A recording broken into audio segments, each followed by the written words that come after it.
Moi kaikki! Mä oon tässä näin odotellut jo parisen tuntia yhden bändin uuden levyn julkaisu. Jotain juhlaa tai tapahtumaa ne live-videot chatissa vastailee ihmisten kysymyksiin ja kaikkeen. Niin mä oon nyt sitä odottelemassa tässä. Tosin se alkaa vasta 4 tunnin päästä suunnilleen tai niin, että sitä hootellessa tässä aika kuluu, on tylsää, väsyttää ihan tosi paljon. Ei mulla oikeesti ollut mitään asiaa.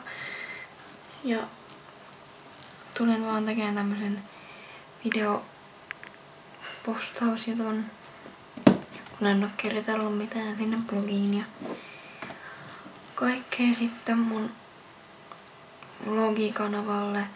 Tää on sitten se ensimmäinen video. Yes.